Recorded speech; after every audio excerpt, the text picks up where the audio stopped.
இன்றைய முக்கிய செய்திகள். இந்தியா மீதான 18% வரி குறைப்பு, அபராத வரி இன்று முதல் ரத்து. ரஷ்யாவிடம் எண்ணெய் வாங்குவது கண்காணிக்கப்படும் என வெள்ளை மாளிகை அறிக்கை. அமெரிக்காவிடம் மோடி முழுமையாக சரணடைந்து விட்டதாக காங்கிரஸ் விமர்சனம். அமெரிக்க விவசாயிகள் நலனுக்கு உதவுவதாக பரபரப்பு புகார். கழிவறை ரசாயனத்தால் திருப்பதி லட்டு தயாரிக்கப்பட்டதாக சந்திரபாபு குற்றச்சாட்டு. அரசியல் விளையாட்டில் ஆண்டவனை இழுக்க வேண்டாம் என ஜெகன்மோகன் ஆவேசம். அணு ஆயுத விவகாரம் தொடர்பான பேச்சுவார்த்தை குறித்து ட்ரம்ப் திருப்தி. ஈரான் எண்ணெய் வர்த்தகத்தை முடக்க கூடுதல் தடைகளை விதித்தது அமெரிக்கா.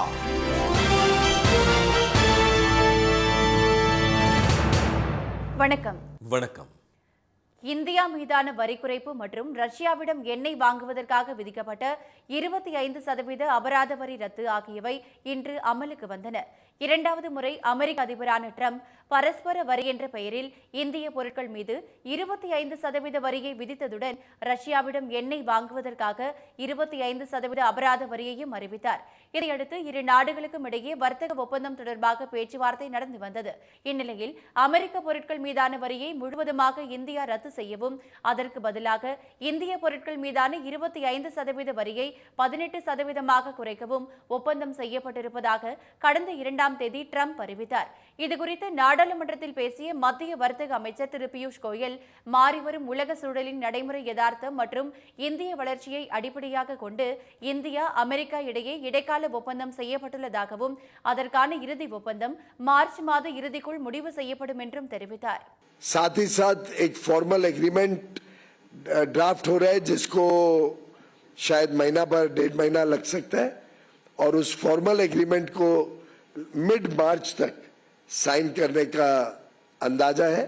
लेकिन 18% जो यूएस टैरिफ्स घटने हैं वो जॉइंट स्टेटमेंट अनाउंस होने के बाद एग्जीक्यूटिव ऑर्डर द्वारा यूनाइटेड स्टेट्स ऑफ अमेरिका कर देगा. அமெரிக்காவுடன் செய்யப்பட்டுள்ள வர்த்தக ஒப்பந்தம் இந்தியாவின் சிறு குறு நிறுவனங்களுக்கு பெருமளவில் உதவியாக இருக்கும் என்ற திரு கோயல், இந்திய வேளாண் விளைபொருட்கள் விவகாரத்தில் மத்திய அரசு ஒருபோதும் சமரசம் செய்து கொள்ளாது என்றும் கூறினார். இதனிடையே இடைக்கால வர்த்தக ஒப்பந்தம் குறித்த இரு நாடுகளின் கூட்டறிக்கை நேற்று வெளியான நிலையில் வெள்ளை மாளிகை வெளியிட்ட அறிக்கையில் அமெரிக்காவின் வரி குறைப்பு மற்றும் அபராத வரி ரத்து அமெரிக்க நேரப்படி நள்ளிரவு 1 மணிக்கு, அதாவது இந்திய நேரப்படி இன்று காலை 10:30 மணிக்கு அமலுக்கு வருவதாக தெரிவிக்கப்பட்டுள்ளது.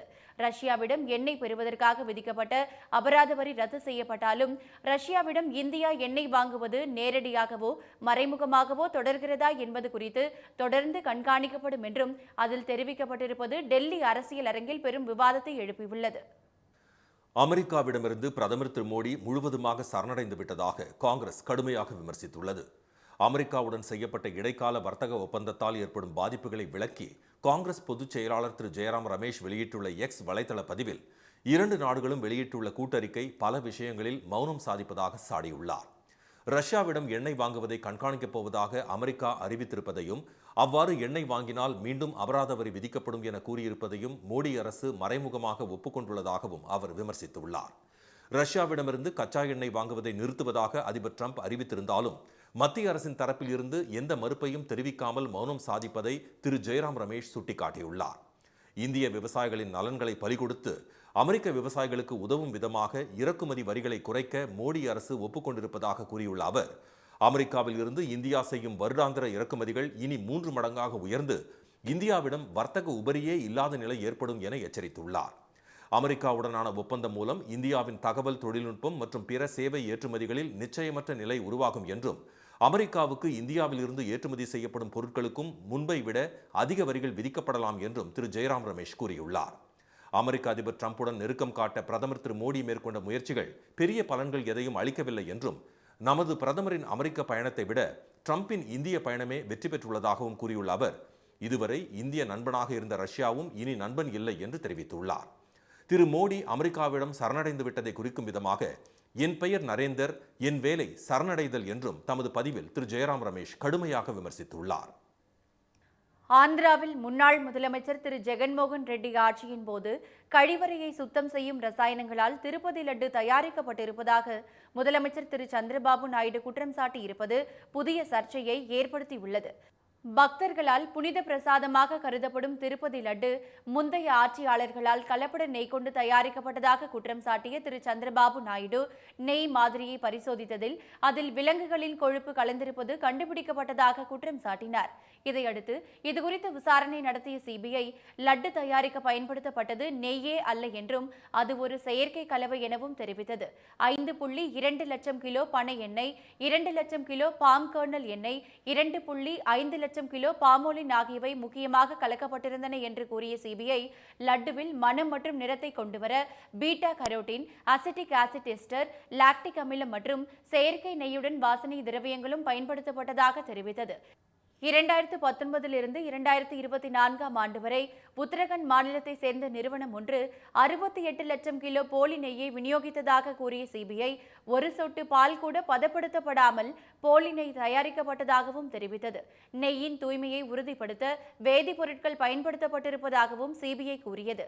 இந்நிலையில் கர்னூல் மாவட்டம் எம்மிகனூர் தொகுதியின் கல்லுகட்லாவில் நிகழ்ச்சி ஒன்றில் பங்கேற்ற திரு சந்திரபாபு நாயுடு கழிவறையை சுத்தம் செய்யும் ரசாயனங்களை கொண்டு திருப்பதி லட்டு தயாரிக்கப்பட்டிருப்பது ஆய்வக பரிசோதனையில் கண்டுபிடிக்கப்பட்டிருப்பதாக குற்றம் சாட்டினார். కల్తీ అయిన గీ బాధేస్తుంది. అలాంటి గీ తీసుకొచ్చారు. మామూలు కెమికల్స్ తో తయారు చేశారు. పేపర్లో వస్తే నాకే ఆశ్చర్యం వస్తా ఉంది. ఎలాంటి కెమికల్స్ అంటే మన బాత్రూముల్లో వేసి క్లీన్ చేసే కెమికల్ ని గీలో వేసి దాన్ని మళ్ళీ లడ్డు చేసి మనం తినే పరిస్థితికి వచ్చామని వస్తున్నాయి. திருப்பதி பிரசாதத்தின் புனிதத்தையும் வெங்கடேஸ்வர சுவாமியின் பெருமையையும் முன்னாள் ஆட்சியாளர்கள் கெடுத்து விட்டதாக சாடிய திரு சந்திரபாபு புகழ்பெற்ற ஸ்ரீ சைலம் சிவன் கோயிலுக்கும் கலப்பட நெய் வழங்கப்பட்டதாக கூறினார். பிரசாதம் தயாரிப்பதற்கான நெய்யில் தீங்கு விளைவிக்கும் ரசாயனங்கள் கலப்படம் செய்யப்பட்டிருப்பதாக தெலுங்கு தேசம் கட்சி குற்றம் சாட்டியிருப்பதை திட்டவட்டமாக மறுத்துள்ள ஒய்எஸ்ஆர் காங்கிரஸ் தலைவர் திரு ஜெகன்மோகன் ரெட்டி தற்போதைய ஆட்சியாளர்கள் அரசியல் விளையாட்டில் கடவுளையும் விட்டு வைக்கவில்லை என விமர்சித்துள்ளார். Chandrababu Naidu Garu is going to face the wrath of God. His government will come down in a manner that this world and this country would see. Lord Venkateshwaras, because he's playing around with Lord Venkateshwar Swami. நெய்யில் விலங்குகளின் கொழுப்பு கலக்கப்படவில்லை என CBI அறிவித்துள்ள நிலையில் அதனை மறைக்க புது புகார்கள் கூறப்படுவதாக ஒய்எஸ்ஆர் காங்கிரஸ் தெரிவித்துள்ளது. உண்மைகள் வெளிவரும் போது திரு சந்திரபாபுவின் போலி முகம் வெளிச்சத்திற்கு வரும் என்றும் அக்கட்சி கூறியுள்ளது. அணு ஆயுத விவகாரம் தொடர்பான பேச்சுவார்த்தை திருப்தி அளிப்பதாக அதிபர் ட்ரம்ப் கூறிய போதும் ஈரானுடைய எண்ணெய் வர்த்தகத்தை தடுக்கும் நடவடிக்கைகளை அமெரிக்கா தீவிரப்படுத்தியுள்ளது. ஈரானில் பொருளாதார வீழ்ச்சியை எதிர்த்து நடந்த கிளர்ச்சிக்கு ஆதரவு தெரிவித்த ட்ரம்ப் கைதானவர்களை தூக்கிலிட்டால் ஈரான் மீது அமெரிக்க ராணுவம் தாக்குதல் நடத்தும் என்று எச்சரித்தார். தூக்கு தண்டனைகள் கைவிடப்பட்டாலும் போர்க்கப்பல்களை அனுப்பிய அவர் ஈரான் அணு ஆயுத தயாரிப்பில் ஈடுபட்டால் நடவடிக்கை எடுக்கப்படும் என மிரட்டினார். இந்நிலையில் பேச்சுவார்த்தைக்கு ஈரான் முன்வந்தது. இதையடுத்து ஓமன் தலைநகர் மஸ்கட்டில் நேற்று அந்நாட்டு வெளியுறவுத்துறை அமைச்சர் சையது அப்பாஸ் அராக்சி அமெரிக்க குழுவினரை சந்தித்து பேசினார். ஓமன் வெளியுறவு அமைச்சர் பதர் பின் ஹமாத் அல் புசைதி ஏற்பாட்டில் மறைமுக பேச்சுவார்த்தை திருப்திகரமாக நடந்தது என்று ஈரான் வெளியுறவு அமைச்சகம் தெரிவித்துள்ளது. இது நல்ல தொடக்கம் என்ற அராக்சி இருதரப்பும் தொடர்ந்து பேச ஒப்புக்கொண்டுள்ளதாக கூறினார். அணுசக்தி பிரச்சினை குறித்து மட்டுமே பேசியதாகவும் ஏவுகணைகள், உள்நாட்டு குழப்பம் போன்றவை பற்றி பேசப்படவில்லை என்றும் அராக்சி தெரிவித்தார். பேச்சுவார்த்தை திருப்தி அளிப்பதாக குறிப்பிட்ட ட்ரம்ப் அணு ஆயுத தயாரிப்பை ஈரான் கைவிடுவது தொடர்பாக விரைவில் ஒப்பந்தம் கையெழுத்தாகும் என்ற நம்பிக்கை ஏற்பட்டுள்ளதாக கூறினார். இதனிடையே ஈரான் மட்டுமே ஏவுகணைகளை வைத்திருக்கவில்லை என்ற அந்நாட்டு அரசியல் ஆய்வாளர் முகமது மராண்டி அமெரிக்காவை நம்ப முடியாது என்று கருத்து தெரிவித்தார். இந்நிலையில் நேற்றைய பேச்சுவார்த்தை தொடங்கிய சில நொடிகளில் ஈரான் நாட்டின் எண்ணெய் வர்த்தகத்தை முடக்கும் நோக்கில் கூடுதல் தடைகளை அமெரிக்கா அறிவித்தது. இந்தியா, துருக்கி, ஐக்கிய அரபு அமீரகத்தில் இருந்து ஈரான் எண்ணெய் கொள்முதலுக்காக புறப்பட்டுள்ள 14 கப்பல்களுடன் எந்த வர்த்தக தொடர்பும் கூடாது என அமெரிக்கா அறிவுறுத்தியுள்ளது. 15 நிறுவனங்கள் மற்றும் 2 தனி நபர்களுக்கு எதிராக தடை விதிக்கப்பட்டுள்ளது. இதனை தெரிவித்த அமெரிக்க வெளியுறவு அமைச்சக செய்தி தொடர்பாளர் டாமி பிகாட், கச்சா எண்ணெய் விற்று கிடைக்கும் பணத்தை தான் ஈரான் உலகின் பல பகுதிகளில் சீர்குலைவு நடவடிக்கைகளுக்கும் உள்நாட்டு கிளர்ச்சியை அடக்குவதற்கும் பயன்படுத்துவதாக குற்றம் சாட்டினார். 19 வயதுக்கு உட்பட்டோருக்கான ஆடவர் உலகக்கோப்பை கிரிக்கெட் இறுதிப் போட்டியில் இங்கிலாந்து அணியை வீழ்த்தி சாம்பியன் பட்டம் வென்ற இந்திய அணிக்கு 7 கோடியே 50 லட்சம் ரூபாய் பரிசு வழங்கப்படும் என்று பிசிசிஐ அறிவித்துள்ளது. ஜிம்பாப்வேயின் ஹாராரே நகரில் நேற்று நடந்த இறுதி ஆட்டத்தில் இந்திய அணி 100 ரன்கள் வித்தியாசத்தில் இங்கிலாந்து அணியை துவம்சம் செய்தது. 14 வயதே நிரம்பிய இந்திய அணியின் இளம் தொடக்க வீரர் சூரியவம்சி 15 சிக்சர்கள் உள்பட 80 பந்துகளில் 175 ரன்களை விளாசி இந்திய அணியின் வெற்றிக்கு முக்கிய பங்களித்தார். இந்நிலையில் உலகக்கோப்பையை வென்று நாட்டுக்கு பெருமை சேர்த்த இந்திய அணிக்கு 7 கோடியே 50 லட்சம் ரூபாய் பரிசு வழங்கப்படும் என்று கிரிக்கெட் வாரியம் அறிவித்துள்ளது. 2000ஆம் ஆண்டு முதல் முறையாக இளையோர் உலகக்கோப்பையை வென்ற இந்திய அணி 2008, 2012, 2018 மற்றும் 2022ஆம் ஆண்டும் சாம்பியன் பட்டம் வென்றது குறிப்பிடத்தக்கது. இனி வருவது செய்தி துளிகள். முன்னாள் அதிபர் ஒபாமா அவரது மனைவி மிச்சல் பற்றிய இனவெறி கருத்துடன் கூடிய வீடியோவை தாம் முழுமையாக பார்க்காததால் தவறு செய்ததாக உணரவில்லை என்று அமெரிக்க அதிபர் ட்ரம்ப் தெரிவித்துள்ளார். ட்ரூத் சோஷியல் வலைப்பதிவில் வெளியிடப்பட்ட அந்த வீடியோவுக்கு எதிர்ப்பு வலுத்ததால் அது நீக்கப்பட்டது. இந்நிலையில் நேற்று புளோரிடாவுக்கு புறப்படும் முன்பாக செய்தியாளர்களிடம் பேசிய ட்ரம்ப் அந்த வீடியோவின் ஆரம்பத்தில் வாக்கு மோசடி பற்றி கூறப்பட்டிருந்ததை பார்த்த பிறகு வெள்ளை மாளிகை பணியாளர்களிடம் வலைதளத்தில் பதிவிட கூறியதாக தெரிவித்தார். சர்ச்சையை ஏற்படுத்திய காட்சிகள் கடைசியில் இருந்ததை பார்க்கவில்லை என்ற அவர், எனவே தாம் தவறு செய்துவிட்டதாக குற்ற உணர்ச்சி ஏற்படவில்லை என்றும் கூறினார். வரும் 17ஆம் தேதி தமிழ்நாடு சட்டப்பேரவை கூடுகிறது. நெல்லையில் இதனை இன்று செய்தியாளர்களிடம் தெரிவித்த பேரவைத் தலைவர் திரு அப்பாவு, சட்டப்பேரவை கூடும் தினத்திலேயே இடைக்கால பட்ஜெட்டை நிதியமைச்சர் திரு தங்கம் தென்னரசு தாக்கல் செய்வார் என்றார்.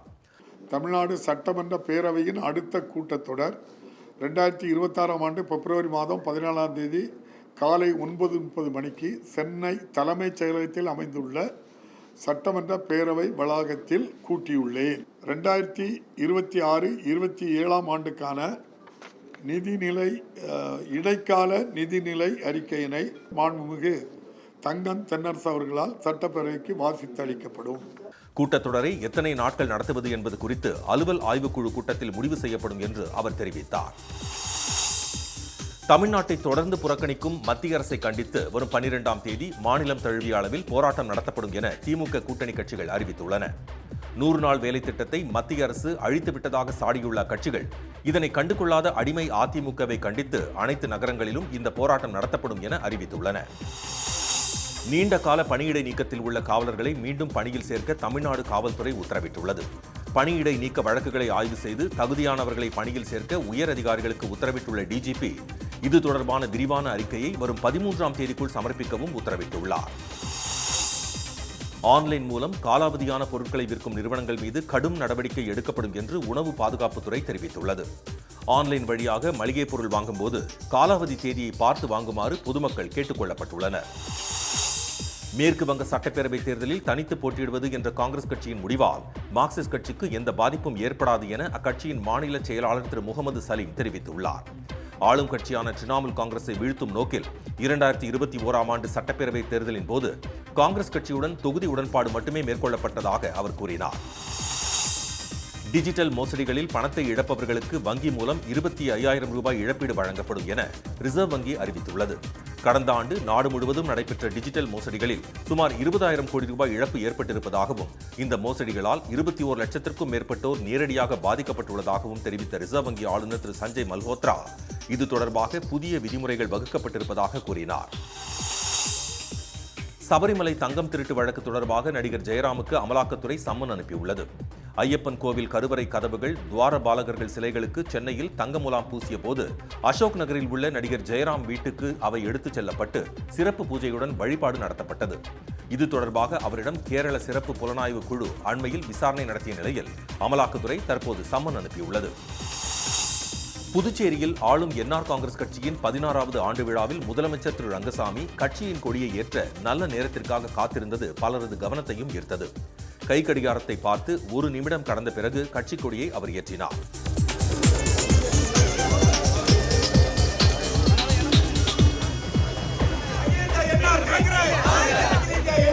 தேர்தல் தேதி அறிவிக்கப்பட்டவுடன் தேர்தல் அறிக்கை தயாராகும் பணி தொடங்கப்படும் என்று திரு ரங்கசாமி தெரிவித்தார். 2014 முதல் 2020ஆம் ஆண்டு வரையான காலத்தில் பாஜக தலைமையிலான மத்திய அரசு மகாத்மா காந்தி தேசிய ஊரக வேலை உறுதியளிப்பு சட்டத்தை சிதைத்து திட்டப்பணிகளில் மடைமாற்றம் செய்து வந்ததற்கு எதிராக அப்போது ஆட்சியில் இருந்த அதிமுக வாய் திறந்து பேசவில்லை என்று இந்திய கம்யூனிஸ்ட் குற்றம் சாட்டியுள்ளது. அக்கட்சியின் தமிழ் மாநில செயலாளர் திரு மு வீரபாண்டியன் வெளியிட்டுள்ள அறிக்கையில், மத்திய அரசின் வஞ்சக செயலுக்கு துணை போகும் அதிமுக வேலை உறுதியளிப்பு திட்டத்தை முறையாக செயல்படுத்தவில்லை என புகார் கூறுவது அப்பட்டமான அவதூறாகும் என தெரிவித்துள்ளார். தமிழ்நாடு சட்டப்பேரவை தேர்தலில் போட்டியிடும் மத்திய அமைச்சர் திரு ராம்தாஸ் அத்வாலே தலைமையிலான இந்திய குடியரசுக் கட்சிக்கு கரும்பு விவசாய சின்னத்தை தேர்தல் ஆணையம் ஒதுக்கியுள்ளது. தேசிய ஜனநாயக கூட்டணியில் இடம்பெற்றுள்ள அந்த கட்சி தமிழ்நாடு, கேரளா, மேற்கு வங்கம் மற்றும் அசாம் சட்டமன்ற தேர்தல்களில் தனித்து போட்டியிட உள்ளது. 2021ஆம் ஆண்டு சட்டமன்ற தேர்தலில் திரு சீமான் தலைமையிலான நாதாகாவுக்கு கரும்பு விவசாய சின்னம் ஒதுக்கப்பட்டிருந்தது. 2024ஆம் ஆண்டு நாடாளுமன்ற தேர்தலில் ஒலி வாங்கி சின்னத்தில் போட்டியிட்ட அக்கட்சிக்கு கடந்த ஆண்டு மே மாதம் கலப்பை சுமக்கும் விவசாய சின்னம் ஒதுக்கப்பட்டது. முல்லைப் பெரியாறு அணை கட்டிய ஜான் பென்னிக்யூக்கின் 185வது பிறந்தநாள் விழாவை ஒட்டி தேனி மாவட்டம் கூடலூரில் போதைப்பொருள் ஒழிப்பு விழிப்புணர்வு மாரத்தான் போட்டி நடைபெற்றது. 7 கிலோமீட்டர் தொலைவுக்கு நடைபெற்ற இந்த போட்டியில் பல்வேறு மாவட்டங்களைச் சேர்ந்த பள்ளி மாணவர்கள் கலந்து கொண்டனர். சிவராத்திரியை முன்னிட்டு ஹோசூரில் உள்ள கல்யாண காமாட்சியம்மன் ஆலயத்தில் நாட்டியாஞ்சலி கலைத்திருவிழா கோலாகலமாக தொடங்கியுள்ளது. தமிழ்நாடு, ஒடிஷா உள்ளிட்ட 8 மாநிலங்களில் இருந்து 300க்கும் மேற்பட்ட பரதநாட்டிய கலைஞர்கள் இதில் தங்களது திறமைகளை வெளிப்படுத்த உள்ளனர். புற்றுநோய் குறித்து விழிப்புணர்வு ஏற்படுத்தும் வகையில் விழுப்புரத்தில் நடைபெற்ற பேரணியில் கல்லூரி மாணவர்கள் ஏராளமானோர் கலந்து கொண்டனர். புற்றுநோயால் ஏற்படும் பாதிப்புகள் குறித்த பதாகைகளை ஏந்திச் சென்று அவர்கள் விழிப்புணர்வு பிரச்சாரத்தில் ஈடுபட்டனர். சென்னையில் இன்று ஆபரண தங்கம் விலை சவரனுக்கு 1360 ரூபாய் அதிகரித்து ஒரு சவரன் 1,17,360 ரூபாயாகவும், ஒரு கிராம் 14,420 ரூபாயாகவும் உள்ளது. வெள்ளி விலை கிராமுக்கு 5 ரூபாய் உயர்ந்து ஒரு கிராம் 285 ரூபாயாக உள்ளது. மீண்டும் இன்றைய முக்கிய செய்திகள். இந்தியா மீதான வரி குறைப்பு மற்றும் ரஷ்யாவிடம் எண்ணெய் வாங்குவதற்காக விதிக்கப்பட்ட 25% அபராத வரி ரத்து ஆகியவை இன்று அமலுக்கு வந்தன. ஆந்திராவில் ஜெகன்மோகன் ஆட்சியின் போது கழிவறையை சுத்தம் செய்யும் ரசாயனங்களால் திருப்பதி லட்டு தயாரிக்கப்பட்டிருப்பதாக சந்திரபாபு நாயுடு குற்றம் சாட்டியிருப்பது புதிய சர்ச்சையை ஏற்படுத்தியுள்ளது. அணு ஆயுத விவகாரம் தொடர்பான பேச்சுவார்த்தை திருப்தி அளிப்பதாக ட்ரம்ப் கூறிய போதும் ஈரானுடைய எண்ணெய் வர்த்தகத்தை தடுக்கும் நடவடிக்கைகளை அமெரிக்கா தீவிரப்படுத்தியுள்ளது. இத்துடன் இந்த செய்திகள் நிறைவடைகின்றன. மீண்டும் சன் டிவியில் செய்திகள் காலை 7:30 மணிக்கு. செய்திகளை உடனுக்குடன் தெரிந்து கொள்ள QR கோடை ஸ்கேன் செய்து சன் நியூஸ் வாட்ஸ்அப் சேனலில் இணைந்திருங்கள். வணக்கம். வணக்கம்.